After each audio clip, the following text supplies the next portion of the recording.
போராளி மீடியா நேயர்களுக்கு வணக்கம். அரசியல் விமர்சகர் திரு எடப்பாடி துரைசாமி அவர்களே உங்கள் சார்பாக வரவேற்போம். வணக்கம் சார். வணக்கம், அனைவருக்கும் வணக்கம் சார். தமிழக வரலாற்றில் கழகங்கள் மட்டுமே ஆட்சி செய்திருந்த இந்த தமிழகத்தினுடைய அரசியல் பரபரப்பில் தன்னுடைய தலைமையகத்தை தைலாபுரம் தோட்டத்தில் இருந்து தொடங்கி ஒரு பெரிய பரபரப்பை ஏற்படுத்திய, இன்று கூட பரபரப்பிலேயே வைத்திருக்கின்ற அந்த கட்சியினுடைய நிறுவனர் ஒரு அறிவிப்பை வெளியிடுகிறார். அதன் பொருட்டு தமிழக அரசியல் கூட்டமைப்பு அல்லது அரசியல் அமைப்பே ஒரு பெரிய ஒரு மாற்றத்தை ஏற்படுத்தும் விதமாக அமைந்திருக்கிறது. என்ன நடக்குது சார் பாட்டாளி கட்சியில? பாட்டாளி கட்சி நல்லா தான் நடந்துட்டு இருக்கு. என்ன நடக்குது? ஒண்ணு நடக்கலையே. பாட்டாளி கட்சி மே 11 மாநாட்டை நோக்கி வேகமா செயல்பட்டு இருக்காங்க. அதுக்கெல்லாம் ஒண்ணும் பிரச்சனை இல்லையா? மத்தவங்க தான் ஊதி ஊதி பெருசாக்கிட்டு இருக்கிறாங்க. பாட்டாளி மக்கள் கட்சியுடைய தலைவராக இருந்த அன்புமணி ராமதாஸ் அவர்களை செயல் தலைவரா ஒரு மாற்றம் பண்ணியிருக்கார் பாமகவுடைய நிறுவனர் டாக்டர் ஐயா. இதுவரைக்கும் பாட்டாளி கட்சி தலைவரா இல்லாத டாக்டர் ஐயா இப்பொழுது பாட்டாளி கட்சி தானே தலைவரா பொறுப்பேற்றிருக்கிறாரு. இல்ல என்ன ஒரு பெரிய பிரச்சனை கண்டுட்டாங்க மத்தவங்களா? அதை ஊதி ஊதி பெருசாகிட்டு இருக்கிறாங்க. இது அன்புமணியுடைய செயல்பாடுகள் டாக்டருக்கு கருத்துக்கு ஒத்து போலையா? அதனாலதான் இந்த மாற்றமா? அல்லது நீங்க சொல்ற ரொம்ப சாதாரணமா கடந்து போற செய்தி மாதிரி இல்லையே சார்? அவர் நல்லதான தலைவரா நல்லா செயல்பட்டு இது வரைக்கும். இதுக்கு முன்னாடி அந்த மாதிரி ஒரு செயல் இருந்தது, அதுக்காக இப்போ இந்த மாற்றம் எடுத்தோம்னா ஒரு நியாயம் இருக்கு. இதுக்கு முன்னாடி வரையும் வெறும் தலைவர் தானே, நிறுவனர் தலைவர். இப்ப என்ன திடீர்னு இவர் தலைவரா வரது, அவர் செயல்தலைவர் மொத்தத்து இல்ல? அதாவது அன்புமணியுடைய செயல்பாட்டுல திருப்தி இல்ல, அவர் சரியா செயல்படல அப்படின்னு பாமக நிறுவனர் டாக்டர் ஐயா எங்கேயாவது சொல்லியிருக்காரா? ஏன் தலைவர் பதவி மாத்தணும், அவர் ஏன் செயல் தலைவர் ஆக்கணும் அப்படின்னு நிறுவனர் டாக்டர் ஐயா ஏதாவது அந்த பேட்டியில சொல்லியிருக்காரா? இல்லையே. எல்லா காரணத்தையும் உங்கள்கிட்ட நான் சொல்ல முடியாதுன்னு சொல்லியிருக்காரு. காரணம் தேவைப்பட்டா சொல்லுவேன்னு சொல்லியிருக்காரு. அப்படிங்கிற இவங்களா என் கண் காது மூக்க வச்சு ஈஸ்ட்மன் கலர்ல எதையே ஓட்டிட்டு இருக்காங்க. அது சம்பந்தம் அன்புமணி எந்த ஒரு கருத்தையும் சொல்லல. இந்த மாதிரி ஒரு பெரிய மாற்றம் ஏற்படுத்தும் போது அதனுடைய தலைவரும் கூட இருந்து அறிவிச்சிருந்தா இந்த பெரிய சந்தைகள்லாம் வந்திருக்காது இல்ல சார்? நிறுவனர் எல்லா அறிவிப்பையும் தலைவர் வச்சுட்டு அறிவிக்கிறது இல்லையே. ஒண்ணு அது 2011 பின்னால பாமகவுக்கு தொடர்ந்து பின்னடைவு தான். ஆனா கட்சி உயிர் போட இருக்கு, அது வேறு. 2016 தனித்து போட்டியிட்டு அந்த 2016 வந்த பின்னடைவை சரி கட்டணும். ஒரு மிகப்பெரிய வாக்கு வங்கி உருவாக்கி தன்னுடைய செல்வாக்கு 2016 தனித்து போட்டியிட்டு பாட்டாளி மக்கள் கட்சி தன்னுடைய செல்வாக்கை நிரூபிச்சாங்க. அதுக்கு பின்னால 2019, 2021 இடையில் நடந்த உள்ளாட்சி தேர்தல்கள் இதுல பாமக பின்னடைவை தான் சந்திச்சிருக்கு. ஆகவே தன்னுடைய காலத்தில் அடைந்த பின்னடைவை தானே சரி செய்து இந்த கட்சியை முன்னிலைப்படுத்தணும் அப்படின்னு கூட ஒருவேளை பாட்டாளி கட்சி நிறுவனர் ஐயா டாக்டர் ராமதாஸ் நினைச்சிருக்கலாம்ல. முழுக்க இல்ல, ஏன் முழுக்க முழுக்க அன்புமணி மேலேயே இந்த ஊடகங்கள் குற்றத்தை சாட்டுறாங்க? இன்னைக்கு பல ஊடகங்கள் விவாதம் பண்றாங்க. எந்த விவாதத்திலயும் பாட்டாளி மக்கள் கட்சி சார்ந்த யாராவது ஒருத்தர் உட்கார்ந்து இருக்காங்களா? சார், நீங்க நீதிமன்ற நடவடிக்கையை பத்தி உங்களுக்கு தெரியும். நீதிமன்றத்துல குற்றம் சாட்டப்பட்டவர், அவர் மீது குற்றம் சாட்டியவர், இவங்க 2 பேருமே இல்லாம நீதிமன்றத்தில் எந்த வழக்கையாவது விசாரிக்கிறாங்களா? இல்ல. சம்பந்தப்பட்டவங்க யாருமே இல்லாம ஒரு வழக்கு நீதிமன்றமே விசாரிக்கல. அப்படிங்கிறப்ப பாட்டாளி மக்கள் கட்சி சம்பந்தப்பட்ட நிர்வாகிகள் யாருமே இல்லாம பாட்டாளி மக்கள் கட்சியினுடைய தலைவர் அன்புமணி ராமதாஸ செயல் தலைவரா மாற்றி இருக்கிறது. அந்த மாற்றத்தை பத்தி இன்றைக்கு ஊடகங்கள் பாட்டாளி கட்சி யாருமே இல்லாம எப்படி விவாதம் பண்றாங்க? சரி, ரைட்டு. இன்னைக்கு காலையில தான் பாட்டாளி மக்கள் கட்சியுடைய தலைவரா அன்புமணி ராமதாஸ் விடுவிக்கப்பட்டு செயல் தலைவரா நியமனம் செய்யப்படுறாரு. அதுக்குள்ள இந்த ஊடகங்கள்லாம் அதுல என்ன புலன் விசாரணை பண்ணாங்க? ஏன் தலைவர் பதவி அன்புமணி நீக்கிட்டு செயல் தலைவரா மாத்தினாங்க அப்படின்ற பத்தி இவங்க எல்லாம் உடனே விவாதம் பண்றாங்களே. அப்ப இவங்க என்ன இது வரைக்கும் இந்த ஊடகங்கள் பாமகவை பத்தி விசாரிச்சு என்ன தெரிஞ்சுக்கிட்டாங்க? எதுவுமே இல்லை. அறிவிப்பு அடுத்த நிமிஷம் விவாதம். அப்ப என்ன, பாட்டாளி மக்கள் கட்சியில ஏதாவது ஒரு குழப்பம் வரும், ஏதாவது பிரச்சனை வரும், அதை ஊதி ஊதி பெருசாக்கலாம். பாட்டாளி மக்கள் கட்சியில எந்த மாற்றம் வந்தாலும் கூட அதை தவறா எப்படி மக்கள் மத்தியில பேசலாம் அப்படின்னு கங்கணம் கட்டிக்கிட்டே இருந்திருக்காங்க தான் அர்த்தம். இல்ல, அது உண்மைதான். இன்னைக்கு இருக்கக்கூடிய தமிழக ஊடகங்கள் பெரும்பாலும் வந்து ஆளுங்கட்சிக்கு ஆதரவா தான் இருக்கு. அதை தவிர்த்து அவங்களுக்கு பெரிய ஒரு நோக்கம்லாம் ஒண்ணும் இல்லை. எதிர்கட்சி எப்படிலாம் வாய்ப்பு கிடைக்குதோ அதை வந்து இன்னும் பெருசாக்குறது தான் அவங்களுடைய வேலையா பண்ணிட்டு இருக்காங்கன்றது உள்ளங்கை நெல்லிக்கனி. இப்ப நான் என்னுடைய கேள்வி என்னன்னா, இதே மருத்துவர் அவர்கள் டாக்டர் அன்புமணி அவர்களை தலைவரா நியமிச்சாரு. அப்பவும் அவர் என்ன பண்ணாருன்னா, தலைவர் நியமிச்சு கொஞ்ச நேரம் கூட டாக்டர் அன்புமணி சிரிச்சிருக்க மாட்டார். உடனே அடுத்த அறிவிப்பு சொல்றாரு என்னன்னா, ஜி.கே. மணி இனி கௌரவ தலைவரா தொடங்குவாரு அப்படின்னு சொல்லிட்டு ஒரு ஒரு ஒரு கட்டையை போடுறாரு, ஒரு முட்டுக்கட்டையை போடுறாரு. அது சரி இருந்தாலும் பரவாயில்ல அப்படின்ற ஏன்னா அவர் மூத்த அரசியல்வாதி, கட்சியில இத்தனை நாள் பொறுப்புல இருந்தாரு. அவரு வந்து ஒரு கௌரவ பத்திரன்றதுக்காக கூட டாக்டர் ஐயா செஞ்சிருக்கலாம். இன்னைக்கு திடீர்னு இப்போ தேர்தல் வருது, அடுத்த ஆண்டு தேர்தல். இந்த நேரத்துல ரொம்ப பரபரப்பா மாநாடு வேலைகள் வர ரொம்ப தீவிரமா இறங்கி பண்ணிட்டு இருக்காங்க. இந்த காலகட்டத்துல போயிட்டு இவரை வந்து செயல் தலைவரா மாத்திரன்றது கட்சியுடைய வேகத்தை திடீர்னு கட்டுப்படுத்துற மாதிரி தோணலையா உங்களுக்கு? இல்ல, அதாவது அப்படி வந்து கட்சியினுடைய வேகத்தை குறைக்கிறதுக்காக அவர் வந்து தலைவரை மாற்ற வேண்டிய அவசியம் இல்லையே. இந்த மாநாட்டு வேலையை ரொம்ப பரபரப்பா ரொம்ப வேகமா தான் போயிட்டு இருக்குது. அதை இன்னும் வேகப்படுத்துங்கிறதுக்காக வேணா வந்து இவர் தலைவராக பொறுப்பேற்றிருக்கலாம்னு நினைக்கிறேன். இன்னொன்னு, இன்னைக்கு ஊடகங்கள்ல பெரிய அளவுல பேசப்படக்கூடிய ஒரு விஷயமா எது இருந்திருக்குன்னு தெரியுங்களா? செந்தில் பாலாஜியுடைய சகோதரர் பல மாதங்கள், கிட்டத்தட்ட ஒரு வருடமா தலைமறைவா இருந்திருக்காரு. அது தமிழ்நாட்டுக்குள்ளேயே தலைமறைவா இருந்தாரா அல்லது இந்தியாவுக்குள்ள தலைமறைவா இருந்தாரா? தலைமறைவா இருந்த செந்தில் பாலாஜியுடைய சகோதரர் அசோக் குமார கைது பண்ண முடியாம போகல காவல்துறை. நினைச்சிருந்தா கைது பண்ணிருக்கலாம். ஆனா திட்டமிட்டு மறைச்சு வச்சிருக்காங்க. அவரை வந்து காப்பாத்துறதுல காவல்துறைக்கும் தமிழ்நாடு அரசுக்கும் பங்கு இருக்கு. அசோக்குமார் அரெஸ்ட் பண்ணி ஜெயில கொண்டு போய் நிறுத்தின உடனே அவருக்கு ஜாமீன் கிடைக்குது இல்லையா? ஆனா இப்படி அசோக்குமாருக்கு மட்டும் உடனடியா ஜாமீன் கிடைச்சது அப்படின்னு ஏன் எந்த ஊடகமும் விவாதிக்கல? அதை பத்தி விவாதிச்சிருக்கல. அது நியாயமான கேள்விதான்.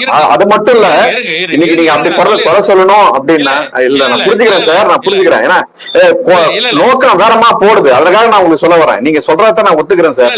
இன்னைக்கு தமிழக ஊடகங்கள் வந்து இந்த செய்தியை பெருசுபடுத்தி பல செய்திகளை அமுக்குறாங்கன்றது தெரியுது. இல்ல, நான் வந்து முழுசா அதை சொல்லிடுறேன். அது செந்தில் பாலாஜியுடைய சகோதரருக்கு ஒரே நாள்ல நீதிமன்றத்துல ஜாமீன் வழங்கப்படும்.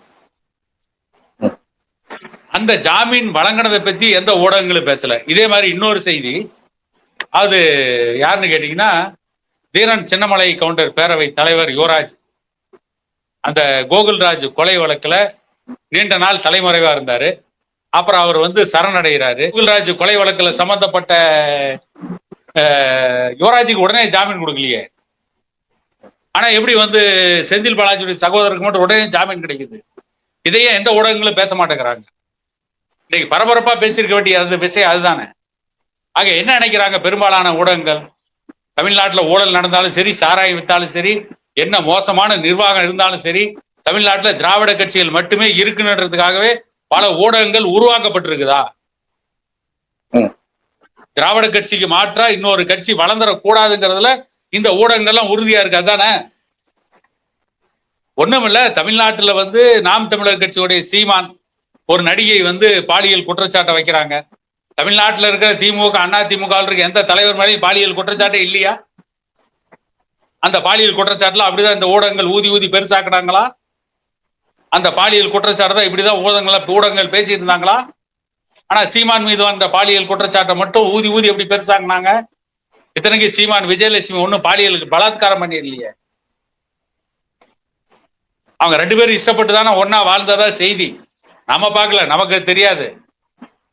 அந்த விஜயலட்சுமி சொல்றா, நான் இஷ்டப்பட்டு தான் சீமான் வந்து என்னோட வந்து கிட்டத்தட்ட கணவன் மனைவியா லிவிங் டுகெதர் வாழ்க்கையில் இருந்தான்னு விஜயலட்சுமி சொல்றா. அதை மட்டும் ஊடகங்கள் ஊதி ஊதி அன்னைக்கு பெருசாக்குனாங்க. ஏன் மற்ற திராவிட கட்சியில் இருந்த பல தலைவர்கள் மேல அந்த மாதிரி பாலியல் குற்றச்சாட்டு வந்தப்ப அதையும் ஊடகங்கள் பேசல? ஏன்னா சீமான வீழ்த்துறதுக்கு அது ஒரு ஆயுதம். அதே மாதிரி பாட்டாளி மக்கள் கட்சிக்கு எதிராக பேசுறதுக்கு இது ஒரு ஆயுதம். அவங்களுக்குள்ள பிரச்சனை, தந்தைக்கு மகனுக்கு பிரச்சனை. ஏன் கருணாநிதிக்கு ஸ்டாலினுக்கு பிரச்சனை இல்லையா? எவ்வளவு பிரச்சனை இருந்தது? இந்திரா காந்திக்கு சஞ்சய் காந்திக்கு பிரச்சனை இல்லையா? உத்தரப்பிரதேசத்தில் அகிலேஷ் யாதவுக்கும் முலாயம் சிங் யாதவுக்கும் பிரச்சனை இல்லையா? இப்படி பிரச்சனையே இல்லாம தான் மத்த எல்லாரும் இருந்தாங்க, பாட்டாளி மக்கள் கட்சியில மட்டும்தான் பிரச்சனை வந்துருச்சா? ஏன் ஊடகங்கள் திட்டமிட்டு பாட்டாளி மகிழ்ச்சி மட்டும் ஊதி ஊதி இந்த அளவுக்கு மக்கள் மத்தியில போய் பாட்டாளி மகிழ்ச்சியை டேமேஜ் ஆக்கணும், பாட்டாளி மகிழ்ச்சிக்கு அவப்பெயர் உருவாக்குன்னு நினைக்கிறாங்கன்னு கேட்டீங்கன்னா, தமிழ்நாட்டில் திராவிட கட்சிகள் மட்டும்தான் ஆட்சியில் இருக்கணும். ஏனென்றால் திராவிட கட்சியின் மூலம் ஆதாயம் பெற்றவர்கள், ஆதிக்கம் செலுத்தியவர்கள் நிறைய இருக்காங்க. அவங்களுடைய ஆதிக்கத்துக்கு பங்கம் வந்துடக்கூடாது, அவங்களுடைய ஆதாயத்துக்கு பங்கம் வந்துடக்கூடாதுங்கிறதா பாட்டாளி மகிழ்ச்சி மேல திட்டமிட்டு பாட்டாளி மக்கள் கட்சியே இல்லாம பாட்டாளி மக்கள் கட்சியில் நடந்த ஒரு நிகழ்வை பற்றி விவாதம் பண்றாங்க. இல்ல நீங்க சொல்றதா பார்த்தா இவங்க விவாதம் நடத்துவாங்கன்றது உங்களுக்கு தெரியும். இந்த இன்னைக்கு இருக்கக்கூடிய தமிழக ஊடகங்கள் ஆளுங்கட்சிக்கு ஆதரவான ஊடகம்ன்றதெல்லாம் வெட்ட வெளிச்சமான ஒரு விஷயம் தான். இப்போ அப்படி இருக்குன்னும் போது நீங்க தானே தெளிவா இருந்திருக்கணும். இந்த ஏன் சர்ச்சைக்குரிய விஷயமா இந்த பிரச்சனையை நீங்க வெளிப்படுத்துறீங்க? இப்ப தலைவர் செயல் தலைவரா மாத்த போறீங்கன்னா சார், ஒரு உறுப்பினர், ஒரே ஒரு இளைஞர் சங்க தலைவர், இளைஞர் சங்க தலைவர்ன்றது ஒரு கட்சிக்கு முக்கியம் தான். ஆனா அதை கூட நீங்க என்ன பண்றீங்க, ஒரு செயற்குழு கூட்டம் கூட்டுறீங்க, ஒரு பெரிய அளவுல உங்களுடைய உறுப்பினர்களை உட்கார வைக்கிறீங்க, செய்தியாளர்களுக்கு சொல்றீங்க, அவங்க முன்னிலையில தான் அந்த அறிவிப்பை வெளியிட்டுறீங்க. ஒரு இளைஞர் சங்க தலைவருக்கு இவ்வளவு முக்கியத்துவம் கொடுக்குறீங்கன்னும் போது, ஒரு தலைவருடைய பொறுப்பை நீங்க மாற்றி அமைக்கிறீங்கன்னும் போது, அதை ஏன் ஒரு சாதாரணமா வேற யாருமே இல்லாம உங்க தலைவர் மட்டும், நிறுவனம் மட்டும் உட்காந்து சொல்றாருன்றதுதான் பிரச்சனை சார். செய்தி ஊடகங்கள் திருச்சி சொல்றாங்கன்றத நான் ஒத்துக்கிறேன் சார். அவங்க பேசுறதுக்கு நீங்க ஏன் வாய்ப்பு கொடுத்தீங்க? இல்ல அதாவது சார், அதாவது என்னைக்கு இந்த ஊடகங்கள் பாமகவுக்கு எதிராக பேசாம இருந்திருக்காங்க? இதை மட்டும் பேசாம இல்ல, நானும் உங்களதான் கேக்குறேன். அவங்க எப்படி பேச போறாங்க? அதை ஒரு நியாயமா பண்ணோம்ல சார். அதாவது ஒரு கூட்டத்தை கூட்டி வச்சு உட்கார வச்சு அறிவிச்சிருந்தா மட்டும் இந்த ஊடகங்கள் பேசாம விட்டுருவாங்களா? சார் அப்படி பண்ணிருந்தா அது ஜனநாயகப்படி நடக்குது நம்ம சொல்லலாம் சார். இது ஜனநாயக முறையா? இப்ப இதுல என்ன ஜனநாயகம் இல்லாம போனதை அவங்க பாத்துட்டாங்க சார். சார் ஒரு தலைவரை மாத்திரம் போது சார், நான் உங்க வழியே வரேன் சார். இருங்க சார், நான் சொல்லிடுறேன் சார். அப்புறம் நீங்க வாங்க. இல்ல நான் வந்துடுறேன், இருங்க. நீங்க சொல்ல வந்தே சொல்லிட்டு இருக்காங்க.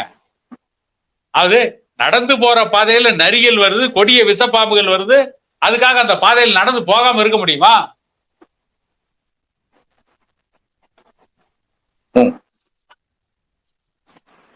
நடந்து போகாம இருக்க முடியுமான்னு கேக்குறேன். சரி, அறிவிச்சிட்டாங்க. இப்ப என்ன இல்ல, பாமகவுல தலைவர் யாராருன்னு அறிவிச்சதுனால இவங்களுக்கு எல்லாம் என்ன பிரச்சனை? அதாவது ஒரு சாதாரண இல்ல சார், அத பத்தி பேச ஒரு ஆளு கட்சி தலைவர், நிர்வாகிகள் தானே. இல்ல நீங்க எப்படி பேசுறீங்கன்னா, ஒரு எம்எல்ஏ கூட இல்லாத அல்லது ஒரு சாதாரண ஒரு பங்களிப்பு இல்லாத ஒரு கட்சி அந்த தலைமை மாத்துறாங்க அப்படின்னா, நான் வந்து அதுக்கு உதாரணம் சொல்ல முடியும். நான் சொல்லி அவங்களுடைய மனசை புண்படுத்த விரும்பல. அதே போல ஒரு சிறிய கட்சிக்கு இந்த மாதிரியான மாற்றங்கள் ஏற்படுதுன்னும் போது அது ஒரு பெரிய கேள்வி கிடையாது. அதனுடைய தொண்டர்களும் ஒன்றும் பெருசா அதை அழுத்திக்க போறது கிடையாது. ஆனா பாட்டாளி கட்சி என்பது 35 ஆண்டுகளுக்கு மேலான ஒரு பெரிய கட்சி. ஏறக்குறைய முக்கிய அமைச்சர், மத்திய அரசில் முக்கிய அமைச்சர்களை பெற்ற கட்சி, பல சாதனைகளை செய்த கட்சி. இன்னைக்கு வட தமிழகத்தினுடைய ஆளுமையே அந்த கட்சியினுடைய வளர்ச்சி அல்லது செயல்பாடுகளை குறித்துதான் இருக்கு. உங்களுக்கு நல்லா தெரியும், ஒரு அறிவிப்பு டாக்டர் கிட்ட வந்ததுன்னா அந்த தமிழ்நாட்டினுடைய பதட்டத்தை எப்படி ஏற்படுத்தும் அப்படின்னு. இவ்வளவு தெரிஞ்சு போயும் நீங்க வந்து ஒரு தலைவரை மாத்துறீங்கன்னும் போது சாதாரணமா, ஏன்னா இவரு டாக்டர் ஐயா ஒவ்வொரு வாரமும் வியாழக்கிழமான செய்தியாளர் சந்திப்பார் சார். இது வழக்கமான ஒண்ணு. அந்த மாதிரி வழக்கமான ஒரு செய்தியோட இந்த செய்தியை சொல்றாரு அப்படின்றதான் மக்களுக்கான ஆதங்கமே தவிர, செய்தியாளர்கள் அதை தான் விமர்சனம் பண்றாங்களே தவிர, மற்றபடி நீங்க வந்து மாத்திரத்திலயோ அல்லது உங்களுடைய செயல்பாடுகளை தீவிரப்படுத்துறதுலயோ செய்தியாளர்களுக்கோ அல்லது மக்கள் ஊடகங்களுக்கோ இதுல ஒன்றும் பெரிய கஷ்டம் கிடையாது. இப்போ நீங்க இப்படி பண்ணதுனால நான் உங்களுக்கு ஒரு உதாரணம் சொல்றேன். தமிழ்நாட்டினுடைய ரொம்ப முக்கியமான இயக்குனர், அதுவும் அந்த இயக்குனர் பாத்தீங்கன்னா ஒரு படம் எடுத்தாருன்னா ஒரு குறைஞ்சபட்சம் 1000 நாள் ஓடும். அந்த அளவுக்கு ஒரு பிரபல இயக்குனர், கதாசிரியர் வேற. அவரு பேர் வந்து ராஜகம்பீரன் அவர் பேரு. அவர் வந்து அரசியல்ல ஊறி போனவர். அவர் வந்து ஏறக்குறைய தமிழ்நாட்டு அரசியல்ல ஒரு 25 முறை எம்எல்ஏ இருந்தவர்னு வச்சுங்களேன். அந்த அளவுக்கு ஒரு அரசியல் தீவிரவாதி அவர். நீங்க என்ன சொல்றாரு, உங்கபடி நான் சொல்றேன், நீங்க இவ்வளவு சொல்லனால நான் சொல்றேன். அவர் என்ன சொன்னாருன்னா, இன்னைக்கு ஒரு ஒரு நேர்காணல என்ன சொல்றாருன்னா, இந்த மாதிரி 2 பேர் 2ஆ பிரிச்சதுனால, தலைவர் செயல் தலைவர் 2ஆ பிரிச்சதுனால 2 இடத்துல பேரம் பேசலாம். பனையூர்ல ஒரு இடத்துல உட்காந்து பேரம் பேசலாம் ஒருத்தர், இன்னொருத்தர் தைலாபுரத்துல உட்காந்து பேரம் பேசலாம் அப்படின்ற ஒரு அரிய கண்டுபிடிப்ப அந்த இயக்குனர் கண்டுபிடிச்சு இன்னைக்கு சொல்லியிருக்காரு. இப்ப நான் உங்களை என்ன கேக்குறேன்னா, இந்த மாதிரி எல்லாம் பேசக்கூடிய அளவுக்கு வாய்ப்பளித்தது யாருடைய குற்றம்? இது வந்து அவருடைய குற்றமா? இல்ல இல்ல இல்ல, அதாவது நான் என்ன கேக்குறேன், ராஜகம்பீரன் வந்து அறிவாளித்தனமா சொல்றேன்னு நினைச்சுக்கிட்டு ரொம்ப நிர்மூடத்தனமா சொல்லியிருக்காரு. அப்ப வந்து பாமக நிறுவனர் டாக்டர் ஐயா இருந்து பாமகவுடைய தலைவராக ஜி.கே. மணி இருந்தப்ப நடத்தின கூட்டணி பேச்சுவார்த்தை சொன்னாங்களா? அன்னைக்கு இந்த மாதிரி ஆளுங்க எல்லாம் பேரம் தான் சொன்னாங்க. இன்னைக்கு அதைத்தான் சொல்றாங்க. திமுக கூட்டணி பேச்சுவார்த்தை நடத்தினா அது கூட்டணி பேச்சுவார்த்தை, அதெல்லாம் பேரம் கிடையாது. நான் இன்னொன்னு என்ன கேட்கிறேன், அதாவது ஒரு மிகப்பெரிய கட்சி பாட்டாளி மக்கள் கட்சி எந்த ஒரு பெரிய ஏற்பாடு இல்லாம தலைவர்லாம் கூட வச்சுக்காம தலைவரை மாத்தின அறிவிப்ப டாக்டர் ஐயா வெளியிடுறான்னு சொல்றாங்கல்ல சார். நீதிமன்றத்தால் குற்றம் சாட்டப்பட்டு பதவி இழந்த பொன்முடி